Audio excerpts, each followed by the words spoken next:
Welcome to Energize Community Impact with Dean Eaton and my special guest, J.R. Woodward.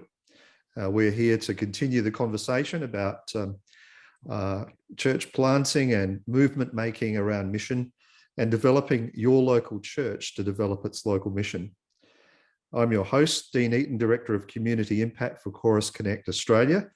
And in this series, my conversation partner has been J.R. Woodward, who has passionately been planting churches on the east and west coast of the United States for over 25 years. Some of the features or values that he carries through with his training now and also his church planting in the past is the value of tight-knit community, life-forming discipleship, locally rooted presence, and boundary-crossing mission.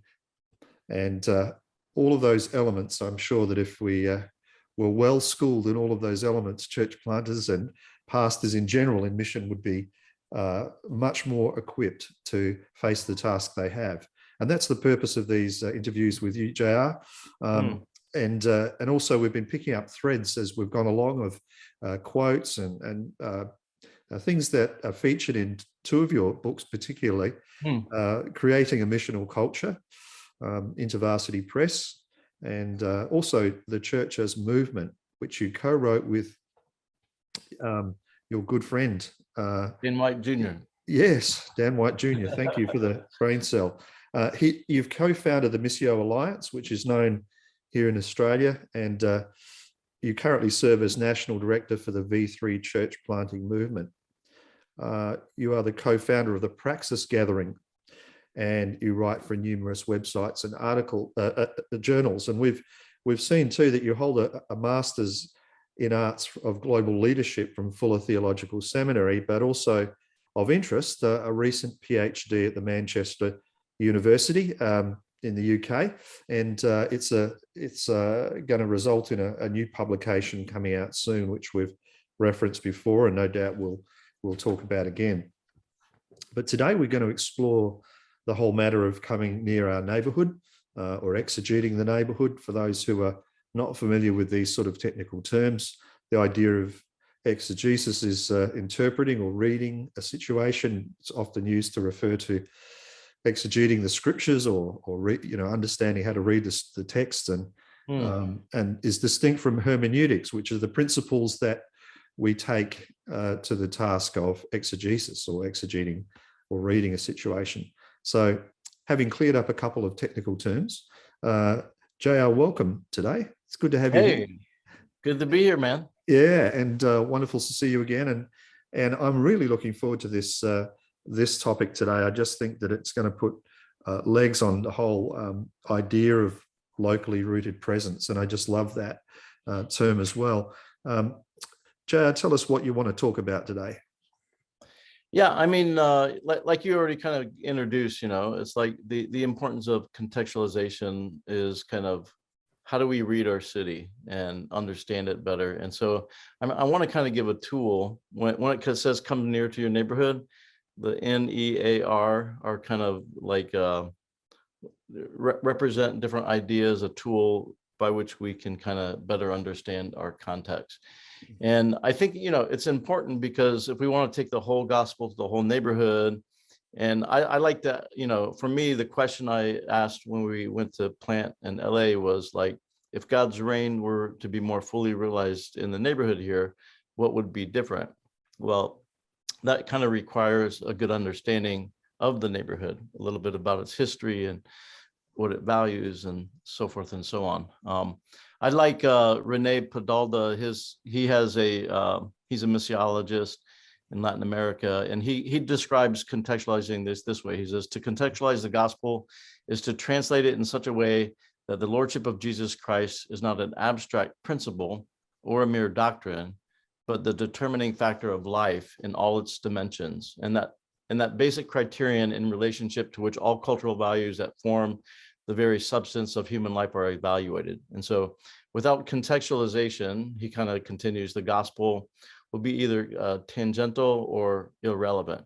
And so I think we have to, just like we talked about last time, when it comes to sharing with the people that God has sent us to, we want to listen to them. We want to understand their story so that we can share the good news in such a way that it relates to them. And this is kind of broadening it to a neighborhood or a city with, a neighborhood within the city. And I do think it's important, like from a church planting standpoint, that we kind of identify a neighborhood that we want to influence, because cities are way too big, at least some of them. I know, like in LA, when I went, the city is about 4 million, the metro area or the county is 10 million, metro area about 17.5 million. But the city itself, when we were there, the valley, which is kind of the north part of the city, just over the Hollywood sign mountain there, was looking to secede from LA. It was unsuccessful, but I was thinking about, if I were to think about planning a church and knowing that the city of LA has a budget of like $7.89 billion with 47,000 employees, obviously one church isn't going to reach that city. And so we need to kind of focus on a particular context that we could reach. And so, and then plant, multiple churches. So for us, we didn't just focus on Hollywood, but East Hollywood, a very particular part of Hollywood. And I think like every missional community needs to, we talk about when we train, connect to your neighborhood or network. And network of people would just be, a web of relationships that may be oriented around work or other places. But whether we kind of connected to networks or the neighborhood, we always kind of brought things back to the neighborhood. And so I think neighborhood's important. And by kind of defining our neighborhood and making it not too big, I think it's like Peter Scazzaro talks about, like, as people kind of accepting the gift of limits. And I think we also need to do that when we plant churches or when we're just kind of starting a missional community. Who has God sent us to in particular? And then start to, exegete and get a hold of that neighborhood. So with that said, like I wouldn't mind kind of, if I think we have one slide today and just wanted to present that as a quick overview of what it means to come near our neighborhood. And there's really 4 dimensions that we want to look at today and dialogue about. There's the N, which stands for the narrative. What story is our context telling us to embody? The ethics, or the E stands for ethics, and how do people in this context define success? The A stands for association and associations, which is kind of asking the question, what are the primary associations and institutions that are shaping people's identity and destiny in our context? And then R for rituals. What are the core practices that people engage in that shape their identity and sense of mission in life? And so I think this is just a tool like is helpful, and we'll work through each of these dimensions. And because I want to dialogue about it, I guess we could get rid of the slides so that we can kind of chat. But let's first kind of look at the narrative and what story is the neighborhood calling us to embody? And kind of here I'm asking questions related to theology, like what do they believe about God? I'm asking questions about doctrine. And when I think about doctrine, I'm asking really, what do they believe with a sense of confidence? Because everybody has doctrines, not just Christians. There's some things that people believe very deeply. That's kind of their doctrines, whether they're good or bad or whatever, that's to be evaluated. What are the stories that they tell each other, the stories that they live into based on the music they listen to, the media that they expose themselves to? So those are some of the key elements of trying to understand the story or narrative of a place. But I want to kind of go into a couple of things, and maybe you can chime in with what's happening in some of the cities in Australia. But like one of the questions I asked is like, what are the key slogans for a city? Do you happen to know what Las Vegas is? No. Okay, it's their phrase is what happens in Vegas stays in Vegas.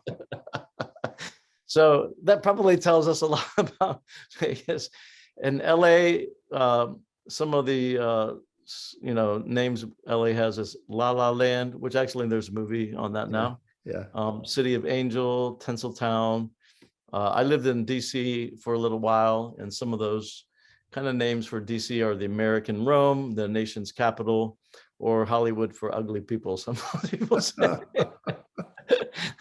But what about you? Like, are there any kind of, what's Melbourne kind of known for? Well, Melbourne's got a bit of an identity crisis, but often the advertising slogans for places like our surf coast areas like Queensland, Okay. things like beautiful one day, perfect the next. It's this promise. It's this kind of promised land, where you can Yeah, come. yeah.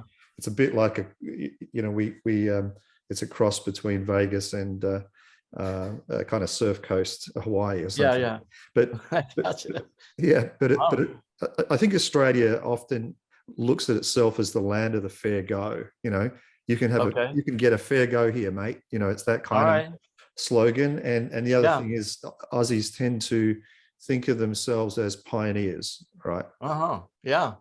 Yeah. I think the West Coast in general, would be Yeah. pioneers, entrepreneurs. You got like, Silicon Valley up in the north part of California. You got, obviously like Hollywood and all the arts in the LA. Yeah, so I think key slogans of the city is helpful.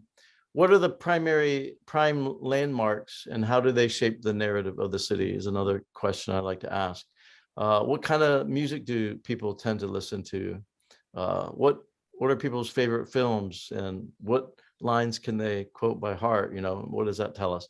What are people's dreams and hopes? What are their fears and stresses? And by the way, as you execute a city, there's kind of very complex ways to do it, but I think one of the simplest and easiest is actually talking to people that live there, and of all various kinds. And so what are their fears and stresses? What do people think about God, about Jesus, or even about church in general? What places of worship are available, and what do they tell us about the context? So when I lived in East Hollywood, and I'm just talking about a few blocks, there's probably about 54,000 people or so that live, from Hollywood Boulevard down to, I think maybe Melrose, and from Western to there's kind of a square. And we actually, when we, as I was there in LA, when I told you the Valley was looking to secede from the city. Mm-hmm. So after that, the city set up neighborhoods, actual neighborhoods. They have some history to them. But, and so I became a part of my neighborhood council and helped to get it started. And I also kind of ran for a non-paid elected office, and I won my seat. And so I was a part of the neighborhood council, which is a great way to kind of get to know the city and be inundated with all the problems that we're facing. And but just in East Hollywood, our little neighborhood, we had a Thai Buddhist monastery, we had a self-realization fellowship, a Jewish temple, a Japanese teriyaki church. We had a huge Scientology training center that was right next to the place that we worship. You can find Mormon services in English and Spanish, a Spanish Jehovah's Witness center. And at the border of our thing is probably the largest Islamic center for Southern California. And so, what do we learn about that? People are pretty religious in this space that we live in. The other question in this area is who has played God in the city, and how has that shaped the story that's being told? And then what are important moments in the history of the city that kind of really shaped the life of the city? So, for example, in 1992, with the Rodney King beating, you had the LA riots, and those riots went all the way up into our neighborhood. So there's literally buildings that were burned down in the 1992 riots in our neighborhood. And so, that's kind of some of the things when I try to think about the story and what story are people living in, and just really concrete ways to dive into that. Just to tell you how potent that is, JR, as an exercise. We have a place that's a regional city. It's called Broken Hill. and it's a big Oh. mining place, right? It's in the middle of nowhere. It's the middle of the desert, but it's well known in Australia. And historically, 3 generations ago, so 100 years ago, there was a miners' strike for their rights, and at the time, the local clergy sided with the mine owners about the strike and not the workers. And to this day, you can go into a pub in Broken Hill and try and say you work for the church, or that you're a missionary, or that you're right, and you will still get people say to you, "We don't trust the church." Well, why don't you trust the church? Well, my grandpa got let down by you guys, right? And they'll retell a 3-generation-old story about why. So it's an inherited mistrust of the church, because the narrative got passed on to the next generations, which created that. So what you're saying is really potent. It can have a huge effect over a long period of time to analyze these various elements, to hear, so that you hear the story. And, and and then that helps us to know, like, what do we need to do in this context? Exactly. In this case, regain some trust. Yeah. So, hey, thanks for sharing that. That's super helpful. The other set of questions that love the dialogue about kind of deal with ethics. And so, and I'm kind of saying in here, what do people in our city, how do they define success?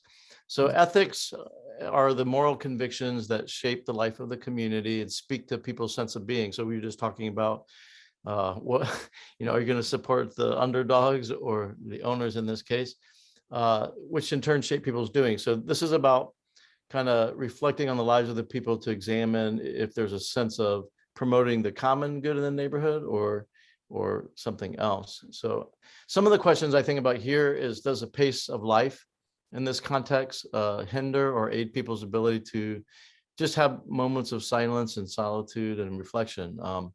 Does the built environment, meaning the design of the city and the neighborhood, help people to be fully human, or does it add to the agitation of people?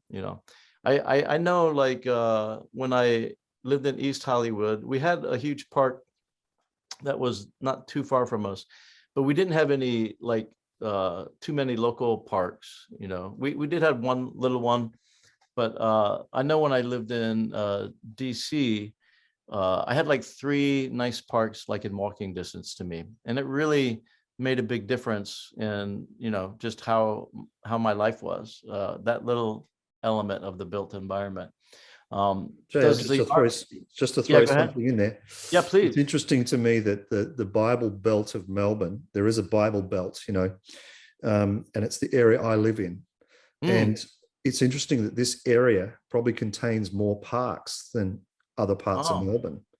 Wow, just as a side footnote. That's really great. Yeah. So what you're saying is interesting too. Yeah. Maybe people have a little more time to stop and reflect, and places to go do that. And that may actually feed the spirituality of the area. Yeah. Because, in LA, it's very, you can tell the tenseness when you're in East Hollywood to everything, whether you're shopping or this, it's like everybody's like about ready to blow. And I know, I've been there. The environment. Yeah.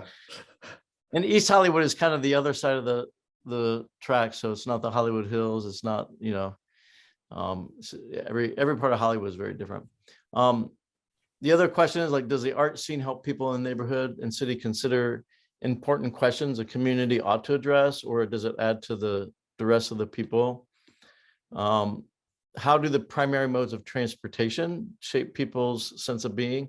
What's interesting is, in media studies, like Marshall McLuhan is kind of, the father of media studies, and he's the one who kind of says I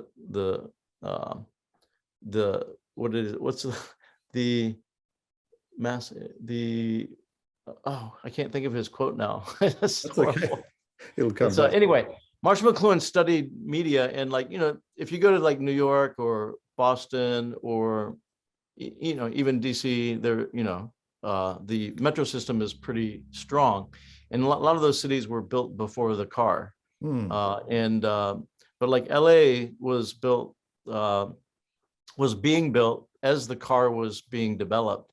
And one of the things that was difficult for cars is that they didn't do good in cold weather or rain, which neither LA had. So LA became a car city really quickly, and that really kind of dominates kind of the whole scene of LA. Like it's hard to get around. Now they have built a metro since, and they continue to expand it, but it's just, you know, a huge city geographically speaking, and then, you know, your experience of LA and New York can be very different because of just the mode of transportation.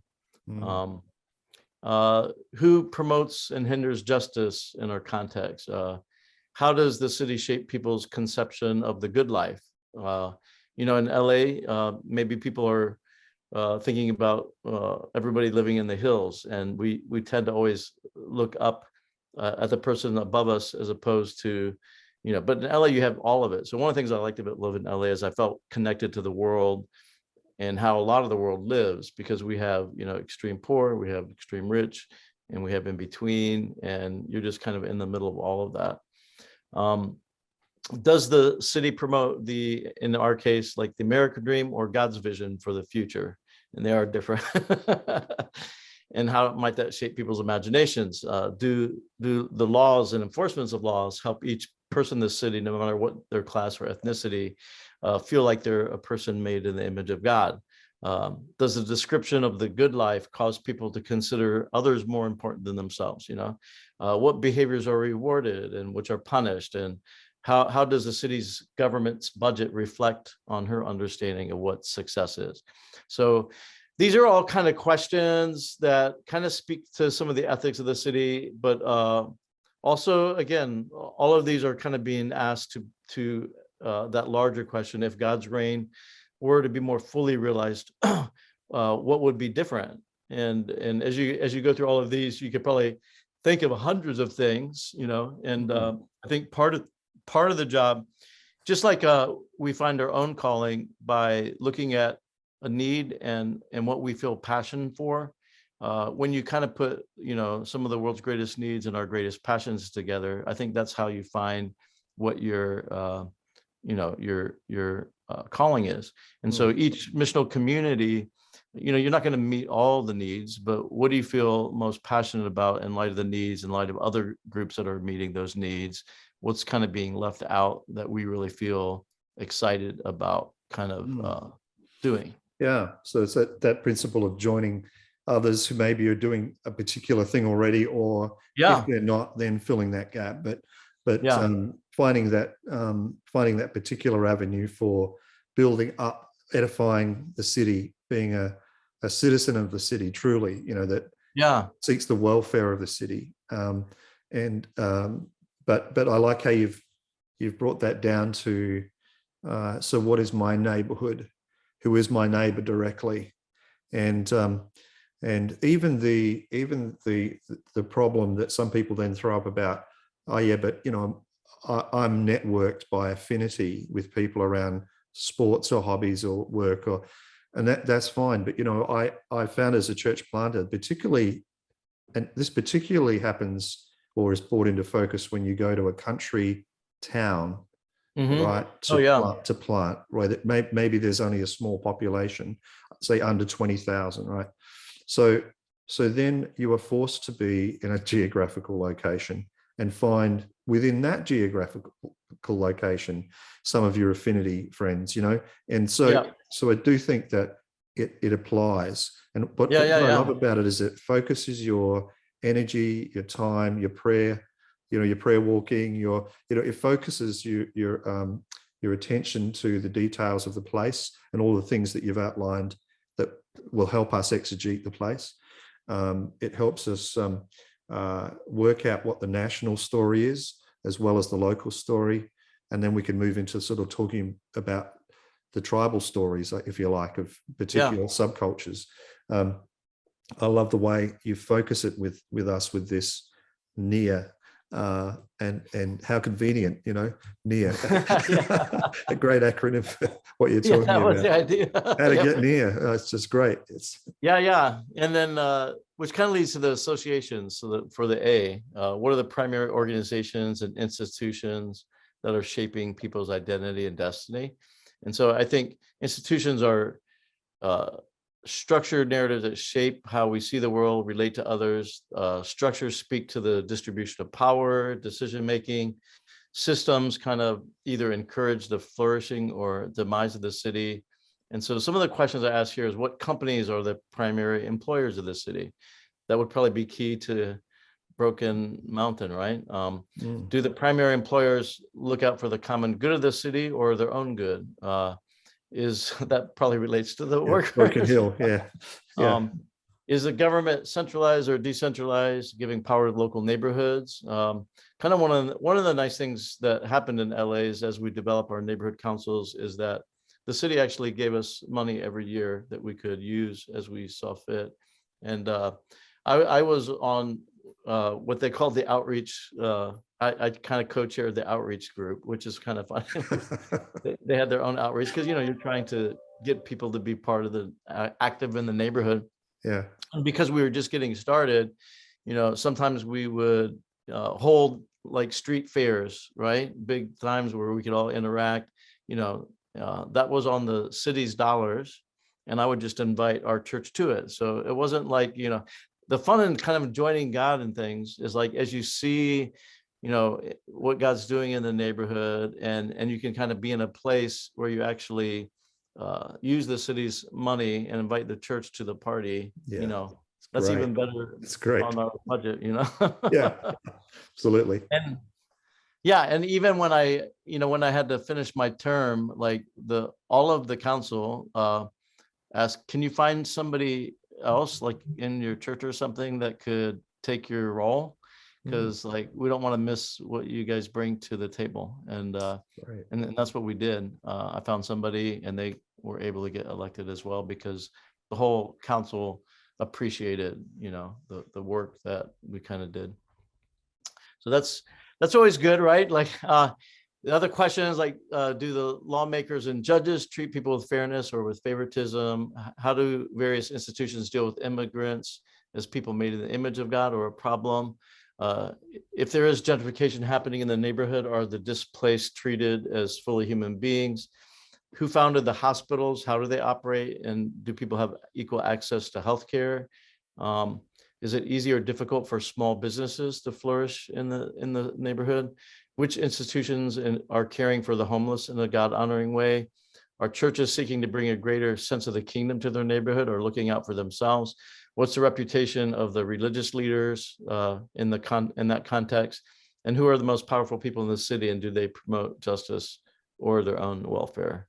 So again, just a bunch of questions to think about the different players that are there. And as you said, like when we went, we didn't really feel a need to start a new service, but just really join a bunch of things that were happening and bringing a lot of fresh energy into a group that's doing some good things really builds, a lot of relationship. So I think that is a good thing to think about, Yeah. Wow. That's fantastic. The one of the things that we see here in Australia that is perhaps a little different to the US is that we have a slightly different system of government, coming more from the British system or closer to it. But it's true to say that states are still a phenomena here, like it is in the US. States are a strong thing, and that's what we have in common with the US. And states can be.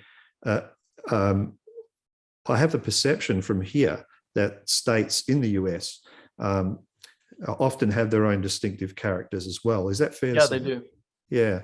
And do you think that's a lot to do with not just issues of climate, but perhaps the industries that drive those states as well? Does that play? I'm sure. Yeah. I'm sure that is a big part of it too. Yeah. And the types of people that those particular industries attract, Yeah. And then there are places that just seem to be known for being where the cool kids hang out. Like we hear about places like Austin and LA, of course. Melbourne fancies itself as one of those places. All right. All right. And Melbourne fancies itself as more rock and roll.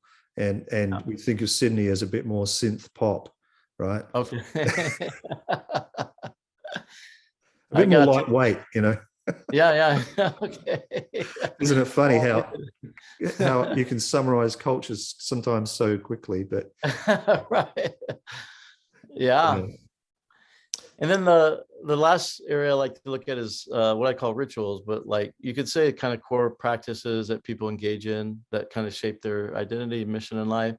And I think to understand the life-shaping rituals in the neighborhood or the network is kind of observing the formal ceremonies, that are fused with meaning that people have. These are kind of rites, the common practices which people routinely engage in.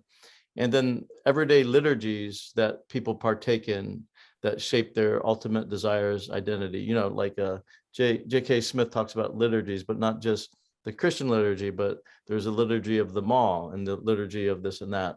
So if we realize like everything that we're doing, there's a liturgical element to it that is shaping us. And so what are those kind of key practices or that we engage in?